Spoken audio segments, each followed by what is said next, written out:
Doctor साहब, करीब 27 साल से मैं शांति कुंज को कवर कर रहा हूँ। पहले प्रिंट में था, फिर टीवी में रहा मैं। जी। तो लेकिन मेरे दिमाग में हमेशा एक बात आती है, आज के समय में जो तमाम संस्थाएं हैं, चाहे वो धार्मिक संस्थाएं हों आपकी, कहीं ना कहीं राजनीतिकरण उनका हुआ है, लेकिन शांति कुंज ने बिल्कुल अपने को अलग रखा है। गुरुदेव का बड़ा स्पष्ट डॉक्टर साहब भाव रहा। गुरुदेव का भाव ये था कि सरकार को देखे नहीं, समाज को भूले नहीं, कि हम लोग समाज उन्मुख संस्थान है। और ऐसा नहीं कि कोई कोई पायदान या समाज का कोई घटक एक से बड़ा है और एक से छोटा है। सरकार प्रशासन का अपना गंभीर दृष्टि से मूल्य है। दोनों की धाराएं अलग अलग हैं। दोनों की धाराएं इस दृष्टि से है कि यदि शासन सुव्यवस्था रखनी है तो सरकार की आवश्यकता है, अपराध पर नियंत्रण रखना है सरकार की आवश्यकता है, पॉलिसीज का निर्माण करना है सरकार की आवश्यकता है, व्यक्ति के अंतःकरण को बदलना है तो हमारी आवश्यकता है। व्यक्ति ने अपराध कर दिया और वो अपराध करने के बाद उसकी जो व्यवस्था बनानी है वो सरकार है, प्रशासन है, समाज है। व्यक्ति अपराध न करे, उसके अंदर समाज के लिए अच्छा करने का भाव आए, उसका अंतःकरण परिष्कृत, उसके लिए हम लोग हैं। तो गुरुदेव ने कहा कि जो हमारी धारा है वो व्यक्ति के अंदर अच्छे सोच को, अच्छी भावना को प्रतिष्ठित करना है। वो नागरिक के रूप में कहाँ सुनियोजित हो सकता है, ये सरकार और प्रशासन की आवश्यकता है। वो एक व्यक्ति के रूप में परमात्मा का प्रतिनिधि कैसे बन सकता है, वो हमारा क्षेत्र है और हम लोग उसी क्षेत्र में कार्य करते हैं। डॉक्टर साहब, हम हिंदुस्तान की बात करें तो यहाँ के तमाम सेंटर हैं, विदेशों में भी होंगे, तो किस तरह की गतिविधियां, किस तरह के पाठ्यक्रम उसमें आप लोग चला रहे हैं? मूल में गुरुदेव ने एक ही सोच दी थी डॉक्टर साहब। आज के समय की समस्याएं गुरुदेव बोलते थे क्या है, आज के समय की समस्याएं दो है, यदि सरल भाषा में कहे। जो नहीं सोचना था वो व्यक्ति सोच रहा है, जो नहीं करना था वो कर रहा है। गुरुदेव बोलते थे अचिंत चिंतन, अकरणीय कर्म। पता हर एक को है कि ये नहीं सोचना है, तब भी मन उधर चला जाता है।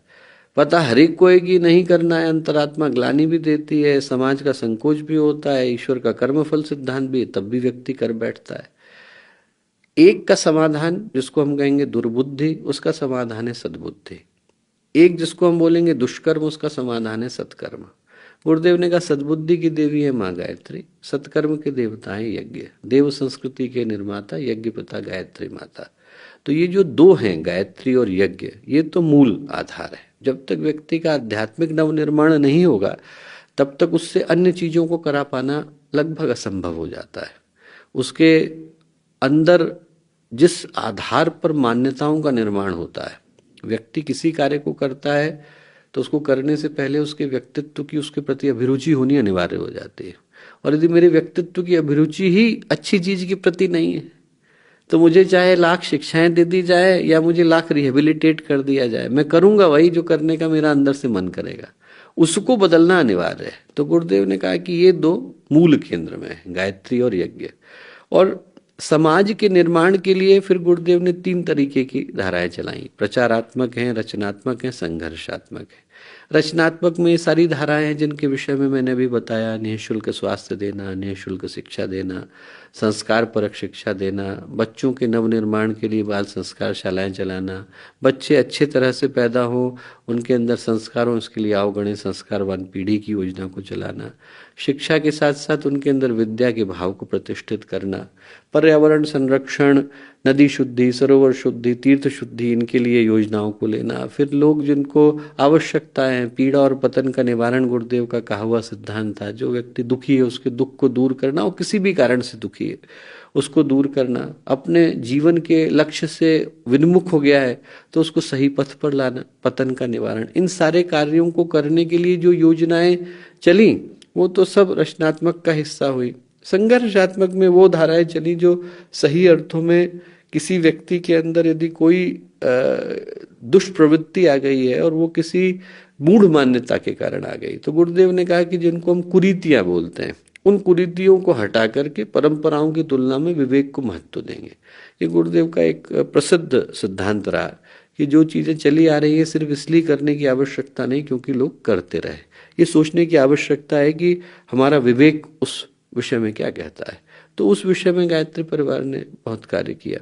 तो ये जितने आपने पूछा कि इतने सारे केंद्र हैं, ये केंद्र इनमें से किसी एक धारा को अपना मुख्य आधार बनाते हैं। गायत्री यज्ञ लगभग हर जगह की पहचान है, पर उसके बाद हो सकता है कोई शिक्षा के क्षेत्र में काम कर रहा हो, कोई नारी सशक्तिकरण के लिए कर रहा हो, कोई हो सकता है स्वावलंबन के लिए कर रहा हो, कोई लोगों को स्किल्स दे रहा हो, कोई हो सकता है कि छोटे बच्चों को अच्छे संस्कार देने का काम कर रहा हो, कहीं पर गुरुकुल चल रहा हो, कहीं पर चिकित्सालय चल रहा हो। तो वो अपने अपने क्षेत्र की समस्याओं के आधार पर लोग उस क्षेत्र के समाधान के स्वरूप को ढूंढते हैं, और वो ढूंढते इन्हीं योजनाओं के अंदर से हैं जो गुरुदेव के द्वारा शतसूत्री योजना के रूप में आज से 70 वर्ष पहले प्रदान की गई। तो वो लगभग समाज के नवनिर्माण का ढांचा है।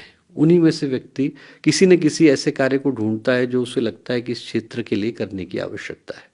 डॉक्टर साहब, शांति कुंज का फोकस गायत्री मंत्र और यज्ञ पर ज्यादा रहता है, कारण? मैंने अभी बताया कि गुरुदेव ने कहा कि नहीं, यज्ञ का कोई वैज्ञानिक आधार? यज्ञ से ज्यादा वैज्ञानिक प्रक्रिया ढूंढे से कम मिलती है डॉक्टर साहब। आप 3 तरीके से सोच करके देखिए। पहली बात तो ये सोच करके देखिए कि यज्ञ का उद्देश्य क्या। यज्ञ का जो उद्देश्य था, जब हम शास्त्र पढ़ते हैं तो शास्त्र में शतपथ ब्राह्मण में ऋषि कहते हैं यज्ञ वही विष्णु यज्ञ भुवनस्य नाभे, और भगवान के मुख से निकला सह यज्ञ प्रजा सृष्ट्वा पुरोवाच प्रजापते। उद्देश्य था वातावरण का परिशोधन। ऊर्जा के 2 घेरे हैं, एक वो जो आपको दिखाई पड़ता है, एक वो जो नहीं दिखाई पड़ता। जो दिखाई पड़ता है और प्रभावित करता है उसको हमने पर्यावरण कहा, धूप है, बारिश है, मौसम है, जलवायु है। एक वो है जो नहीं दिखता पर प्रभावित करता है। श्रवण कुमार अपने माता पिता को कंधे पर ले जा रहे थे, जैसे मई दानव की नगरी में पहुंचे वैसे ही माता पिता को जमीन पे बैठा दिया। भाई ने भाई को मारा था उस जगह।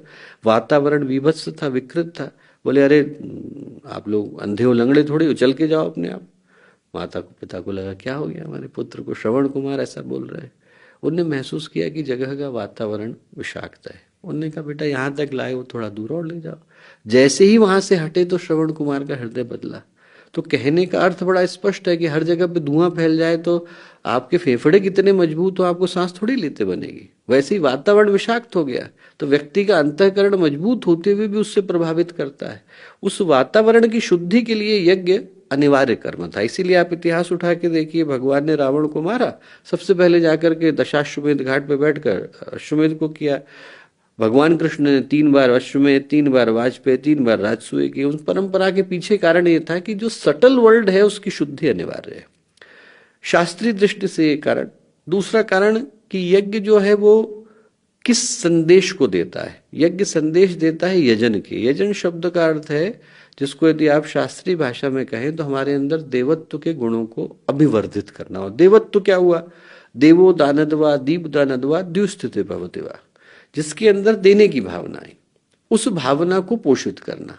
यज्ञ का अर्थ है कि मैं उस भावना को पोषित करूं जिसके माध्यम से मैं लोगों तक उनकी समस्या को, कष्ट को, दुख को बांटने का आधार बनता हूं। दधीची ने जब अपनी अस्थियां दी तो शास्त्रों ने कहा कि दधीची ने जीवन यज्ञ किया। वो यज्ञीय जीवन कहने का कारण क्या है? यज्ञ कोई अग्निहोत्र तो किया नहीं था वहां, इसलिए कि उनने मानवता के लिए अपने जीवन का परित्याग किया। तो जब जीवन ही यज्ञ बन जाए, जब हमने अपने आप को आहूत कर दिया, समर्पित कर दिया, तो दूसरा कारण। और जो तीसरा प्रमुख कारण है वो ये कि यज्ञ एक बहुत ही सटीक चिकित्सा का माध्यम है। कैसे? आप यज्ञ करते हैं, कार्बन डाइऑक्साइड निकली, पहले दोनों तरफ जो है प्लांट के हेजेस होते थे, वो लेते थे, आपको बदले में ऑक्सीजन देते थे। जब वो ऊपर गए तो फ्री रेडिकल्स में हाई है। फ्री रेडिकल में हाई होने के कारण उस जगह पर यज्ञात भवंती पर्जन्य, बारिश होनी अनिवार्य हो जाती थी। नेगेटिव आयंस अट्रैक्ट करते हैं, उस जगह पर बारिश होती थी। वहाँ के जो सीजनल डिसऑर्डर्स है वो खत्म होते थे। और जो सबसे बड़ी बात है, जैसे आप यज्ञौषधि लेते हैं तो जो शांति कुंज में यज्ञौषधि बनती है उसके अंदर कम से कम 14 तरीके की हवन सामग्री के अंदर जड़ी बूटियां डलती हैं। क्यों डलती हैं? To deliver a drug inside anyone's body you need 3 kind of mechanisms. You can either deliver it orally, अब मैं सीधे गोली खिला सकता हूँ। गोली खिलाऊंगा तो समस्या है कि वो हेपेटोबिलियरी सर्कुलेशन